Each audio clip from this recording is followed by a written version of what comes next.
All right, hello everybody. We are in Masechet Eruvin, Daf Lamed 30. We are going to be a few very interesting topics. First, minimum amounts of food for an Eruv. Eruv has to be enough for 2 meals. So we discussed various fruits and vegetables before, and tonight roasted grain, and then the main thing is going to be about meat.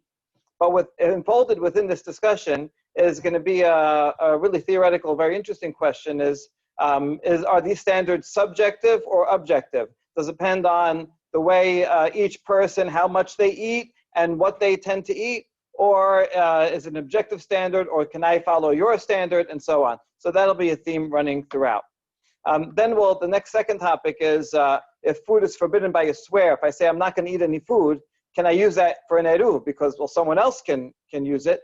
And then we'll see Bet Shammai has very interesting opinions, very machmir about eruv, techumin specifically, and there's 2 different versions of what he says. And then Sumchos, who talks about individual standards, getting back to that theme. All right, so that's what we have on tap, and we start with a certain dish made out of flour and honey called shitita. The minimum amount that you'd need to make an eruv, if you have this dish, is 2 large spoonfuls. Whereas this roasted grain, this is some kind of measurement that they had in pupedita, and that's the amount. Now that we're on the topic of this kisaneh dish, Amar Abaye Amra li em. Abaye's mother, actually he was an orphan, so this is talking about his foster mother, but we've heard quoted before. She said, they are good for the heart, and they also are good to drive away worrisome thoughts. So very healthy to have this. Another quote,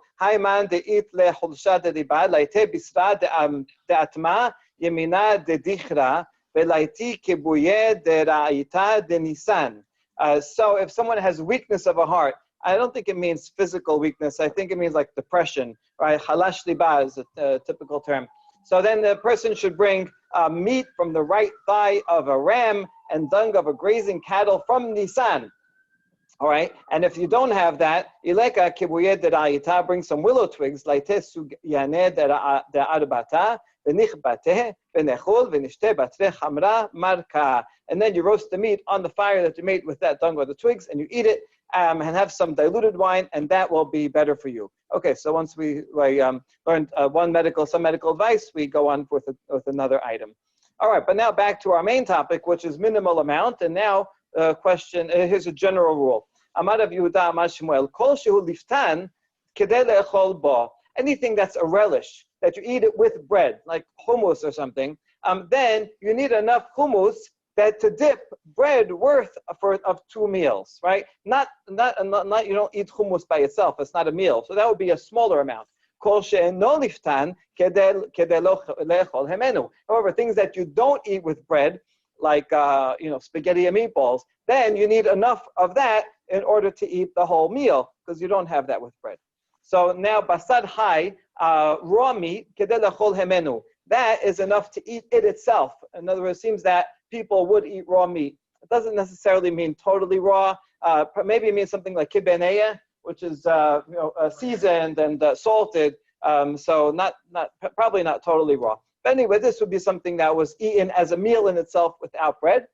Basar sali, Rabba amar kedei lechol bo, Rav Yosef amar kedei lechol hemenu. Whereas roasted meat, that's a machloket. Rabba said eating it together, you'd have it with bread, a sandwich. Rav Yosef said eating of itself. So according to Rav Yosef, you need more meat because he thinks that you eat it it's by itself. Okay, good. So now that we have all the opinions, we are going to explain them. Amar Rav Yosef, mina minala, tehani parseach li tabaki bela nahama. Rav Yosef says, how do I know this, that this roasted meat is eaten without bread? Is interesting. Rav Yosef says halacha, and then he says, how do I know it? And brings a proof. We see this several times, and Rav Yosef seems to be insistent and always making sure to bring a proof for his words. We're going to see later today, his nickname was Sinai.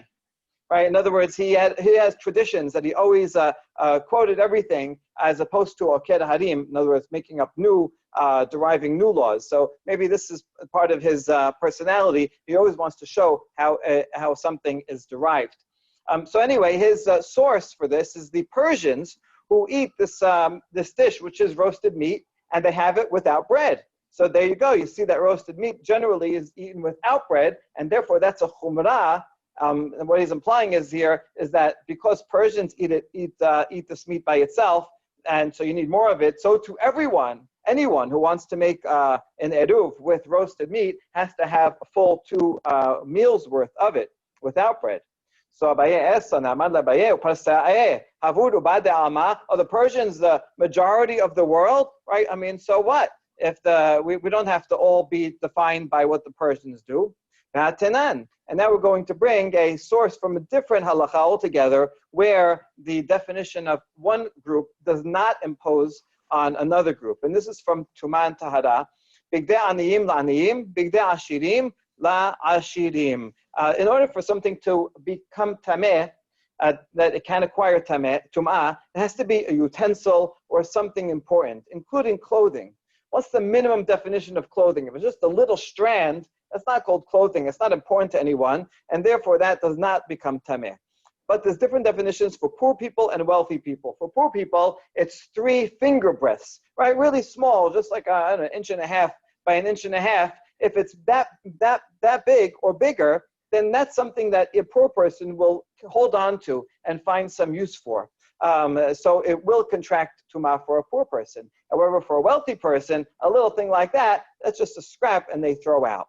However, for a rich person, they need something bigger, 3 hand breadths, right? So like 9 inches by 9 inches, that's something that a rich person will say, oh, this is important, I'm going to hold on to it, but not the other way around.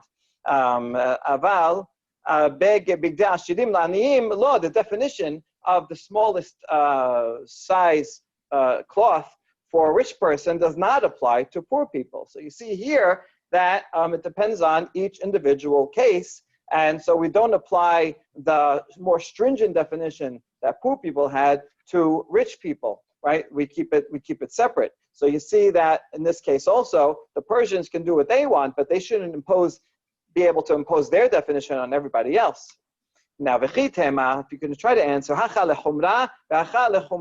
in both of these cases, they do have a commonality, which is that we are tending towards stringency. In the case of the meat, the Persians, because they eat this without bread, so now we want to impose that stringency for the poor people also, because they value this little thing, so their definition imposes a stringency upon them. This wouldn't actually fully answer the question, but we're now adding more to the question actually, and saying as follows. This Baraita is going to show that for the laws of Eruv, we always follow the most lenient definition. So we're not looking to, in both of these cases, you're looking for more stringency, but really we should do the opposite and find what's the most lenient definition out there, and everybody should follow that one. Because look at these 2 examples. V'atanya Rabbi Shimon ben Elazar omer, me'arvin la'choleh ve'lazaken kedem mezono ve'lara'abtan bis'uda benonich shel kol adam. Kashya. So a sick person or an elderly person who can't eat a lot, they only eat a little, so that person, he can make an eruv with just a little bit of food. So you see that we don't impose the majority on the single person. Rather, the single person can follow his own definition leniently. And so too, someone who's gluttonous and eats a lot, so we don't tell him that you have to have a big meal as an eruv, but rather he can follow the standard average person's meal. So you see that in both ways, right? If the individual is more lenient, he can follow his more lenient opinion. If the individual requires more food, he can be lenient and follow the majority opinion. So you see that in both cases, we should always be lenient. And so actually the law from the purity and impurity should not apply here. And also the original statement of Rav Yosef, learning from the Persians, does not fit with this earlier, more important Baraita. And so we end with Kashya. That isn't that, in fact, the difficulty. Okay. Now that we established that, we mentioned Rabbi Shimon ben Elazar was always lenient. Let's see, is this really true that he said this? Is he always lenient in all cases to follow a subjective, individual definition?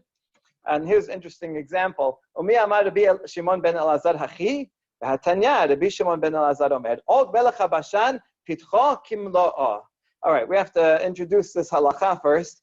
In general, a dead body gives off tum'ah, right? And not only by touching, but also a tent. Right? Anything in the room with a dead body becomes tameh. Not only that, also the passageway that you intend to take that body out of, let's say out of the hospital, out of the building that he's in.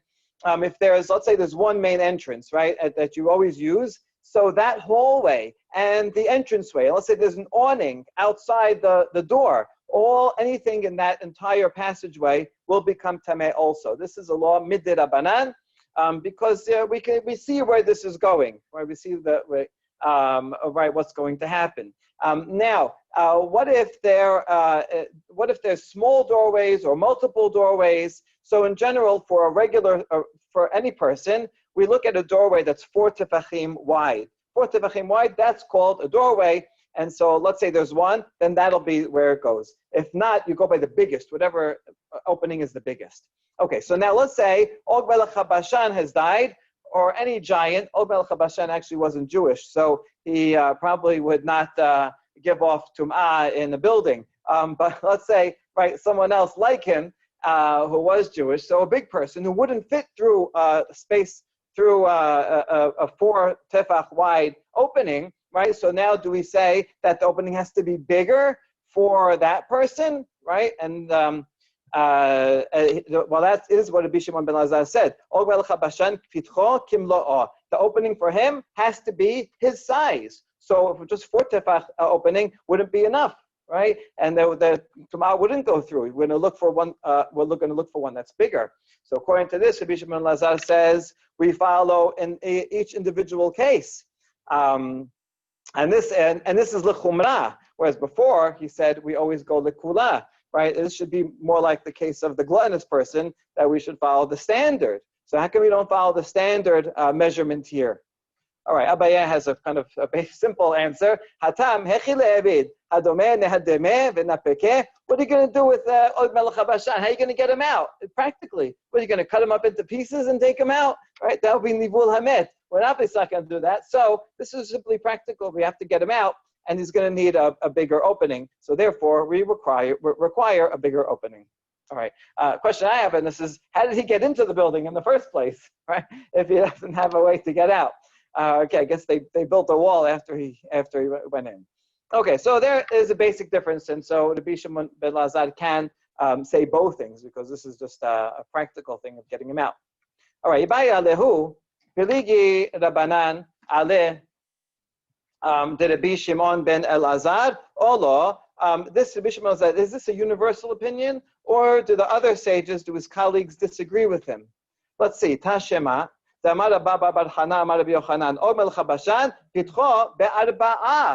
here we see other sages that say that the opening for Og, where the tumah can go out, is 4 tefachim. That's the standard amount for anybody. So you see that they do argue with him, right? No, maybe not. Hatam de'ika petachim ketanim tuba, v'ika had have arba'a. Devadai ki kamarvach, ba'ahu kamarvach. When the rabbi said 4, it was talking about a case where you have a lot of little openings, and one of them is 4 tefachim. Now he's not going to fit through any of them, but when you're going to come to take him out, you're going to have to break open one of them. Which one are you going to pick to open? Well, for certain, you're going to pick the biggest one, which is the one that is 4 tefachim. And so therefore, since that's the one that you're intending to take the body out from, therefore the tumah does go through that. Although, in a different case, if there was actually a bigger opening, perhaps the rabbis would actually agree with Rabbi Shimon ben Elazar, and so we say that there was no machloket about this. And so, in conclusion of this is that we follow the most lenient definition according to these opinions regarding the size of the amount for an eruv. Okay, good. Amar Rabbi Rav Chiya bar Asher, Amar Rav me'arvin bebasar hai. Okay, now back to the meat. Raw meat you can use as a I guess, people, although it's not generally in, some people eat it, it's considered food. Amar Rav Shimi bar Chaya Eruvin besim hayot. How about raw eggs? Yes, he says that's fine. V'chama, Amar Rav Nachman bar Yitzchak, achat. Sinai Amar, shetayim. How many raw eggs would make 2 meals? One opinion says 1. The Sinai says, who is that? Rav Yosef, right? That was his nickname, Sinai, as we said before. So he says you need 2 eggs. Okay. Now we get to the next part of the Mishnah, which is Hanoder min Hamazon. So if you want to look at our outline, right, we finished all this, and now food that's forbidden by a swear. So it's kosher food. I mean, it is food, but I made a swear. I said, I'm not going to eat this food. And so therefore, I can't really make it my meal. Let's say I made it different. Sorry. I said, I'm not going to eat any food at all on Shabbat, right? I made a vow, this is my diet. I really got to take a very serious diet, no food at all. That person is allowed to have water and salt because water and salt are not considered nourishment. And so this person said, I'm not going to have any mazon. So now we're going to think about what is the definition of mazon. Melach omayim hu de la ikre mazon. Hakol mileh ikre mazon. So we see from here that water and salt are not considered food, nourishing food, but anything else is considered nourishing food. Okay, this is useful to know because we can use it to disprove something that Rav and Shmuel said back in Masechet Berachot. Lema tevet yubta de Rav Ushmuel. De Rav Ushmuel damre tadvayhu. En mevarchin borei minei mezonot ela al chameshet haminin bilvad. Rav and Shmuel's opinion was when you say borei minei mezonot before eating something, that's only for something made out of the 5 types of grain, not anything else. And now we have a question, because really the words borei minei mezonot, God, you created different kinds of nourishing food. Well, nourishing food is any food. We just established that, except for water and salt. So why can't I say borei minei mezonot on anything? This is the point that Z made a few days ago when I read the Mishnah, right? So it's right here. All right, so this is a good question, right? Why should mizunah not be anything? And now the Gemara says, wait, go back in Masechet Berachot and Daf Lamed Zayin, we already rejected Rav and Shmuel. Back over there, we proved that we do say borei minei mezonot also on rice, which is right, what we do, and that's not one of the 5 grains. So you see that they've already been rejected. So what's your big point here that now, we have another way to reject them? No, we're asking, we want to bring another rejection. Actually, this rejection would be even greater because not even a grain, right? You would say, but you could say, according to this, but is not on fruits and vegetables and meat, anything. So let's see if this is a good rejection. Amar Rav Huna beomer kol hazan alai. Mayim umelach hu de la zayneh hakol mileh zayneh. Now, Rav Huna says the Mishnah is talking about when someone made a vow, not with the word mazon, but rather with a verb, kol hazan alai. He says, I'm not going to eat anything that nourishes me. Oh, that's different, right? The verb form is much more inclusive and includes all food, just not salt and water. But all other things are nourishing. But the word mazon refers to a particular kind of food, which is grain, because that's more filling than other types of food. Okay, and we're going to ask about that from this fun story. The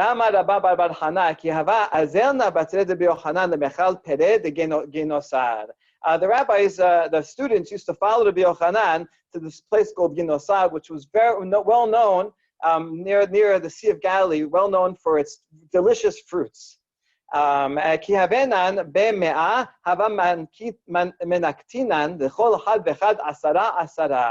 says when we were 100 students, Yochanan was a great sage. So each one of the 100 students would go and collect 10 fruits to serve to Rabbi Yochanan, and he would eat all of them. That's how delicious this fruit of. He would have 1,000 of these fruits in one sitting.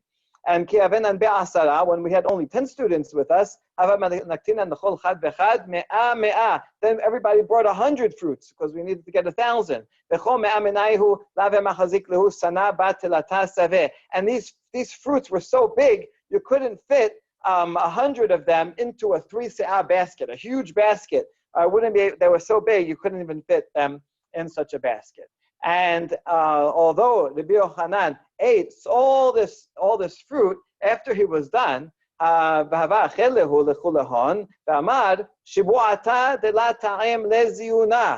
so he would swear after eating all of them, he said, I have not tasted anything that nourishes me. Right? After eating all that, he's like, what else is there? What's for dessert? So you see here that this proves that fruit, right, is not nourishing.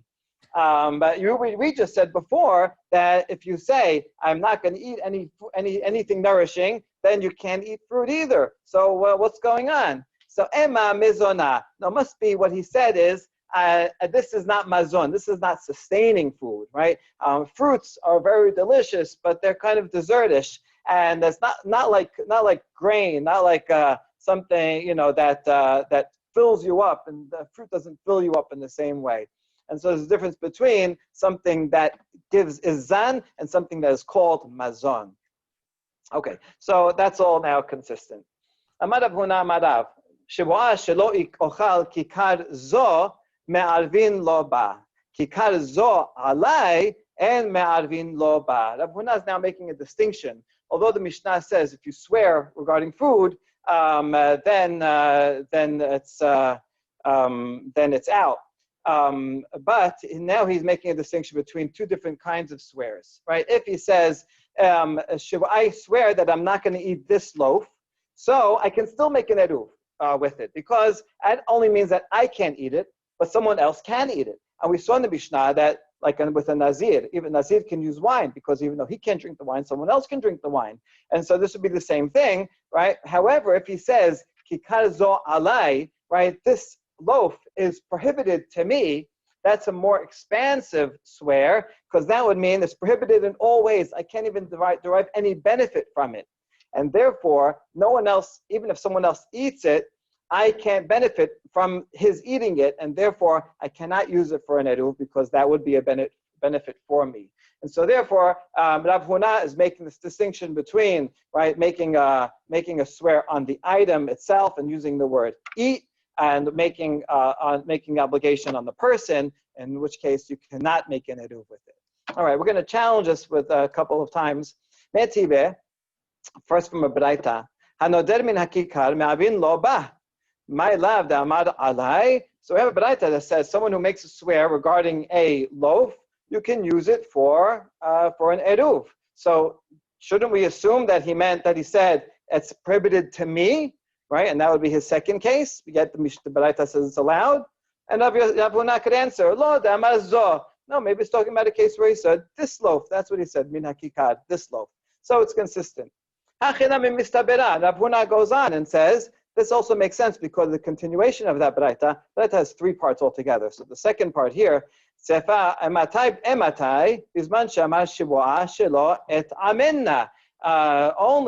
only true that I can use it when he says a swear that I will not taste from it. So if he says I will not taste from it, then someone else can eat from it, then it's okay. But if he says it's prohibited to me, then it should not be allowed. So you see, Rav Huna has a good proof from the second part of the braita. But now the Gemara is going to challenge him again from the third part of the braita. Avad amar alai mai, if he says it's prohibited to me, then what do you think, Rav Huna? Hachinami de'en me'arvin lo ba. And so you think that if he says alai, it's no good? Ihachi adetane kikar zo hekdesh en me'arvin lo ba, the fish and me'arvin behekdeshot. Well, look at the third part of the braita. It would be nice if they gave the whole braita first, but now we have to piece it together from each part that they quote. The third part says, if I say this loaf of bread, it belongs to the Bet HaMikdash, then I cannot use it for an eruv. That's a much stricter kind of swear, right? Bon Bet HaMikdash, no one can use it at all. Not me, not my friend. I mean, right? Nobody. So that is not allowed. Hold on, why did you jump to such an extreme case? If in fact you are correct that alai is prohibited, then liflog v'litneh bedida. Then the braita should have used that case. If I make a swear that I can't have any benefit from it, that's prohibited, then all the more so I would know that a case of hekdesh. But since the Braita jumps to such an extreme case, it sounds like anything that's less than that, like alai, should be okay. So how are you going to answer that? Amar lach Rav Huna, elamai, kol echad amar alai me'arvin, kasher yasha. Rav Huna doesn't really answer this question from the Sefer. He just challenges from the beginning. So what are you going to do with the beginning where it says, if I swear that I'm not going to taste it?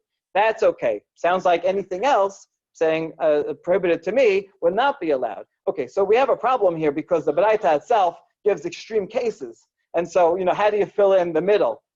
So we're going to fill in the middle for the Rabbanan against Rav Huna. Hasure mehasera behakikatani hanoder min hakikar me'avin lo ba afilu amad alai. So we add in some words. Either we're adding it in or we say this is what it means to say that if someone makes a swear that he's not going to have a loaf, you can use it even if he says I'm not going to have it at all. Now, what he really means when he says it's prohibited to me is it's prohibited to me for eating. But he wouldn't mind if someone else eats it, and therefore he can use it. Okay, so for Rabbanan, they can read it smoothly. Rav Huna is going to have trouble reading it, especially the last part that talks about Hekdesh. So, you know what? In fact, you're right. Rav Huna is not consistent with that Baraita. There's no way we can resolve that. But there is another Tanaitic opinion that he can follow. Huda amar ki Rabbi Eliezer ditanya Rabbi Eliezer omer sheboah shelo ochal kikar zo me'arvin lo ba kikar zo alai and me'arvin lo ba. Rabbi Eliezer says exactly what Rav Huna just said. If he says I'm not going to have this loaf, I can use it for an eruv. I'm not going to eat this loaf. If he says this loaf is prohibited to me in all ways, then he cannot use it. So Rav Huna has what to rely on. He said the name of Rab anyway. Okay, now let's focus on this statement of Rabbi Eliezer.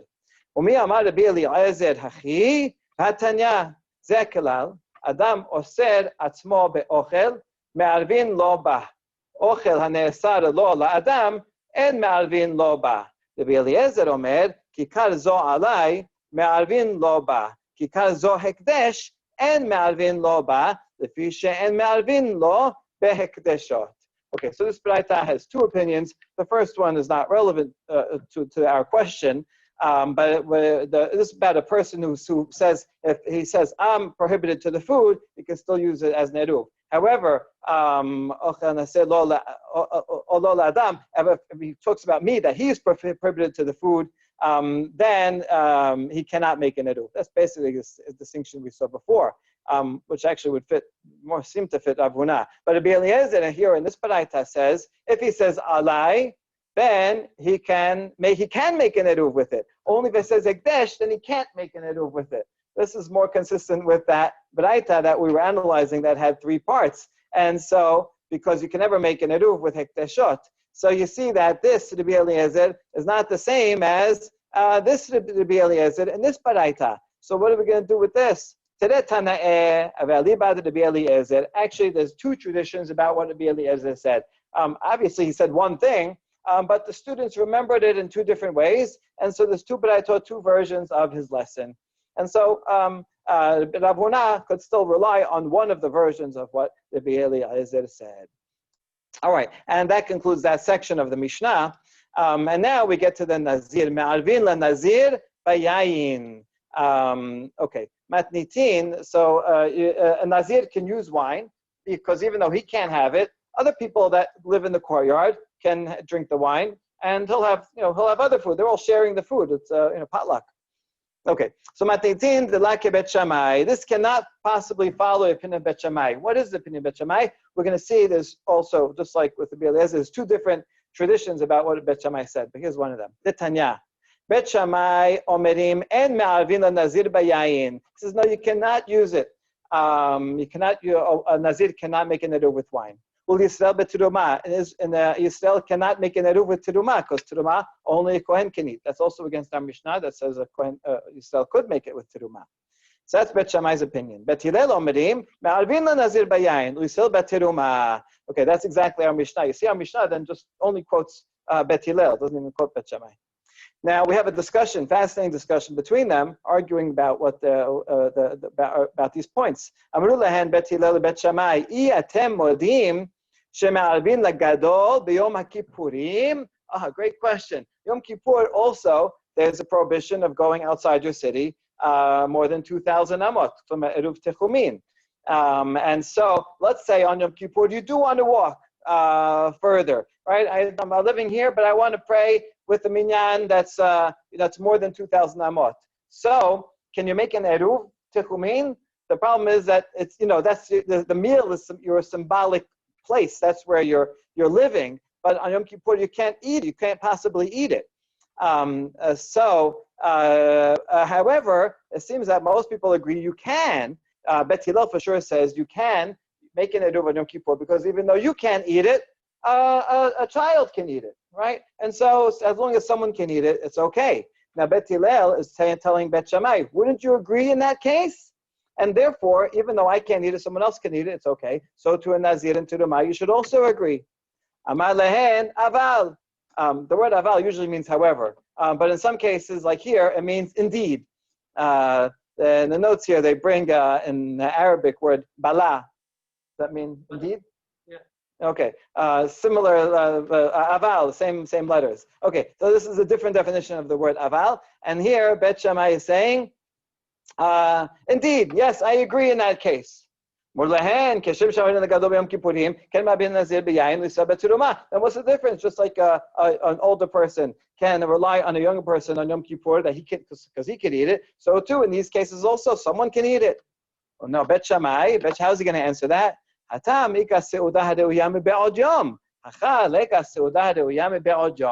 Shammai says there's a fundamental difference, right? When does the Eruv take effect? When Shabbat's starting, right, during Ben Hashemashot. So when Yom Kippur is entering, right, before Yom Kippur starts, I'm allowed to eat it. All adults are allowed to eat it. And then Yom Kippur starts, okay, my meal is there. However, Nazir and Terumah, a Nazir can never have the wine, and Yisrael can never eat the Terumah, not before Shabbat and not on Shabbat. So that's the fundamental difference, right? For Yom Kippur, it's even a mitzvah to eat it before Yom Kippur starts. And so actually, Bet Shammai has a good point here. There is, in fact, a fundamental difference between them. Okay, so now we understand that our Mishnah can only be like Bet Hillel, and Bet Shammai has a much more stringent view and says you have to be able to eat it, eat the eruv. At the beginning of at least at the beginning of Shabbat. Otherwise, you can't do it. Okay. Now, keman delake Hananya. Okay, this whole braita that we just quoted, in the name of explaining Bet Shammai, this cannot possibly agree with Hananya, because now we have a second braita. The Tanya Hananya Omer Kol Atzman Shel Bet Shammai Lo Hayu Modim Ba'eruv. This is absolutely amazing. He says that Bet Shammai did not agree with this whole Eruv Techumin at all, that you can have a meal and put it out there, that'll be symbolically your place. He said, if you want to establish your place, 2,000 amot, somewhere in the middle of two cities, then you have to bring your bed, your wardrobe, your silverware, everything. You have to actually move. You have to move all your stuff there. And then, then you're living there. If you're actually living there, then you're really living there. That's what you have to do. You can't make a legal fiction and say, oh, I put a couple of pieces of bread out in the middle of the desert. That's my place. It doesn't work that way. Bet Shammai is being much more of a legal realist. He's not taking these legal fictions. This probably reflects, some very old tradition that was at the kind of at the root of all this, and it's really a contrast to whatever all the other rabbis are saying. All right, super interesting. Okay, but anyway, you see that Hananiah's opinion about what Bet Shammai said is different from the first baraita, because there Bet Shammai fundamentally agrees with a meal being a symbolic placeholder for you. He just says you have to be able to eat it, but this is very different from this version of Bet Shammai.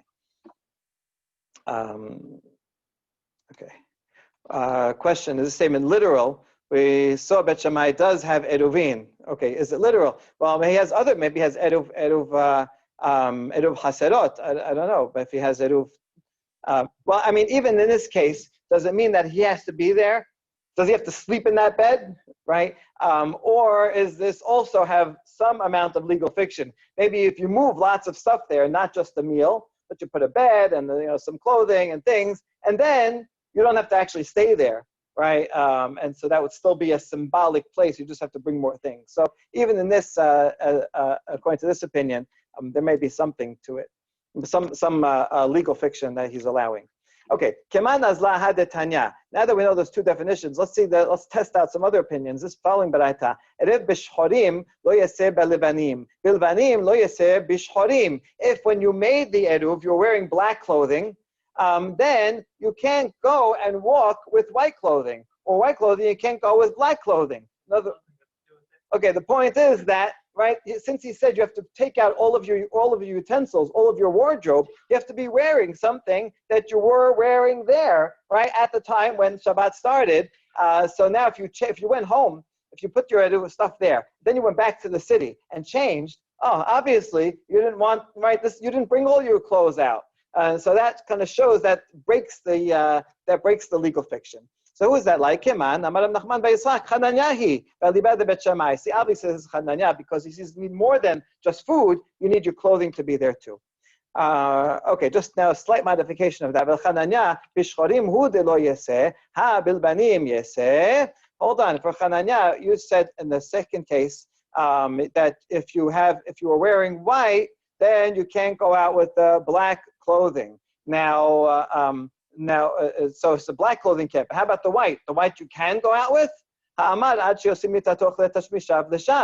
he says you have to bring everything there. So a slight modification. If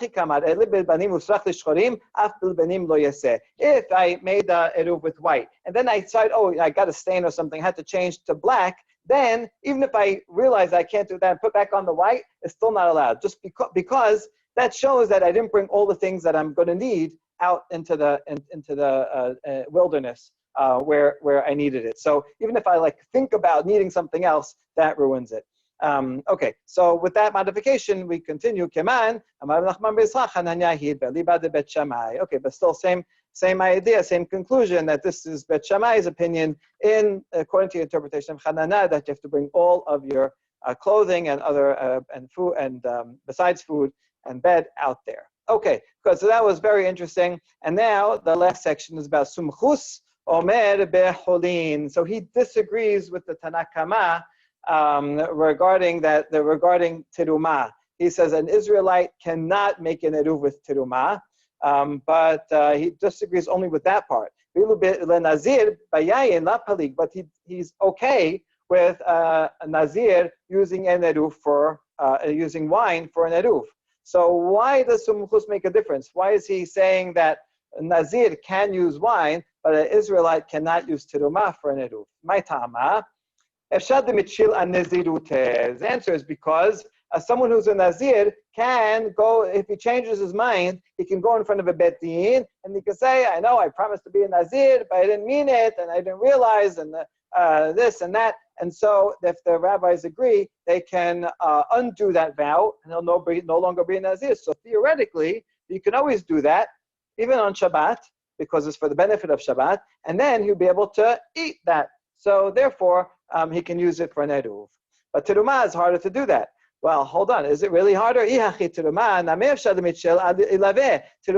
although I had some grain, right? I said, this will be terumah.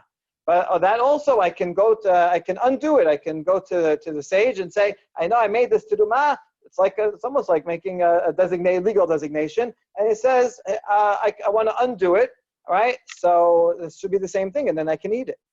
No, that's not good enough. If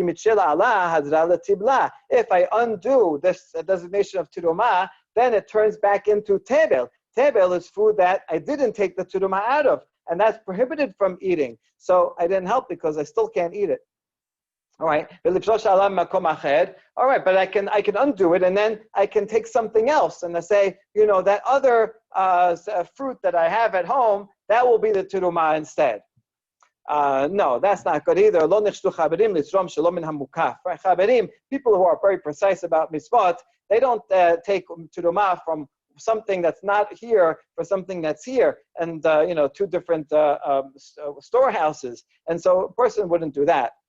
So how about from this thing itself? If I have, let's say I had a whole piece of bread that was teruma. I say, no, I undo it. I go to the rabbi, he says, okay, I can undo it. And then it's tebel. Well, I'll just take a little piece of bread. I don't take the whole thing, teruma. There's no set amount. So I'll just take a little tiny bit off, and that will be teruma, and then I can eat the rest. Well, delet bashiura. Maybe it's talking about a case where I have exactly 2 meals worth of food, and if I take even 1 grain and make it teruma, then I won't have enough. And we have to say that, my paska, in other words, now you've made up a whole case and you assume that he has just enough and all this. Why are you assuming all that, right? Just to resolve this question. This is not a legitimate resolution. It's not likely that the case was really talking about such a limited case. Ella sumchus abala kedabanan damre kol davar mishum shevut gazru alav ben hashemashot. Sumchus agrees with the rabbinic opinion that says even things that you can only assume in Rabbanan, you cannot do during Ben Hashemashot. During Ben Hashemashot, it's not for sure a day, it's not for sure night either. So it's the Rabbanan kind of time. So the question is, do rabbinic decrees apply during that time? And he thinks yes. And now taking teruma is something that will turn something that's unedible now into something edible. And so he's saying this is not something that you cannot do on Erev Shabbat during Ben Hashemashot. So that's why he makes a difference, right? This teruma, even if he went to the rabbi and he undid the teruma, you wouldn't be able to take that table and take a new piece of teruma, even if just a little bit, and you can't do that on Shabbat and not even on during Ben Hashemashot. And so therefore, right, this whole thing, he says, I'll take another piece. No, even if you undo it, it's still going to be tebel, and you can't fix it. And that's why teruma is prohibited. There's no way you could eat it possibly on Shabbat, whereas Nazir is okay, because a Nazir can undo his vow, and then he could eat it on Shabbat. All right, Keman Nazla Haditnan, this following Mishnah, whose opinion is it?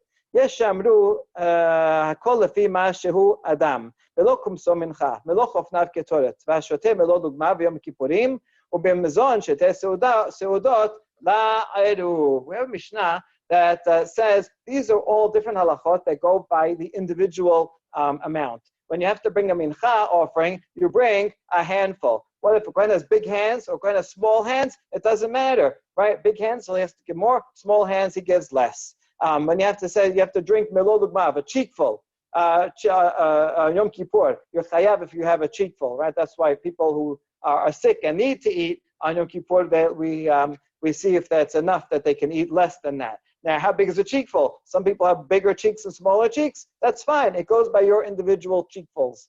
And also the amount of food for 2 meals for an eruv. It goes by the individual. If you tend to eat a little, or if you tend to eat a lot, that's how much you have to do. So it's all subjective. Keman, amar bizera sumchusi damar ma'de hazele ba'inan. It follows sumchus. Why does it make sense? Sumchus is the one that said that you have to actually be able to eat it. So, right, and that's why he said a Nazir can, but a teruma, Israel cannot. And so even though he's mahmir over there, that ends up affecting this halacha as well, since you have to be the one to eat it. Therefore, the definition of how much it is follows your own opinion. Okay, good.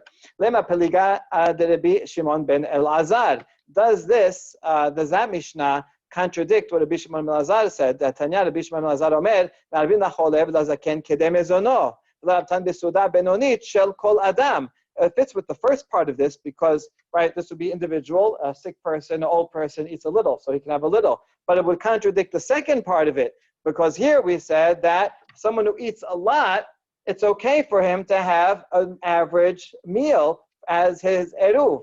But we just said here that each person, if he's a big guy, then he, big handfuls and big meals. And so this would seem to contradict. No, we answer it does not necessarily contradict. Targuma chole v'zaken abarabtan batla da'ato esel kol adam. Rather, when it says 2 mazon sheteh seudot, that was talking about a typical case of a sick person or elderly person who eats a little. But the case of someone who eats a lot, that person, we don't care about his subjective will and the way he usually does it. His opinion is irrelevant, and for him, we follow the majority. And so as long as we limit this to one of the cases, we can, in fact, put them together. We'll end with this last piece, one line, which is the next part of the Mishnah. La kohen bebet haperas. Okay, a kohen, he can put his eruv in a bet haperas, which is an area that we're not sure if there's a grave there or not. It used to be a cemetery, or what people weren't careful. And the kohen generally should not go in a bet haperas, but yet he can put an eruv there, even though it will not be accessible. Why? He gives a solution. Even though you shouldn't just go and walk in the bet haperas, if you blow air and uncover the dust, then you have a detector. In other words, if you're detecting, looking for bones, then you're allowed to walk there. So as long as the kohen uses this strategy, he would be allowed to walk there, and therefore he can put his eruv there. Also another way, a bet haperas that people generally walk on, so whatever was there is already uncovered. And so if people usually walk on it, then kohen would be able to walk there, and he would be able, therefore, to put his eruv in that spot. And that's the case that it's talking about, where it's permitted, because it is a place where people generally walk. Baruch Adonai L'olam, amen v'amen. Thank you, everybody, for joining.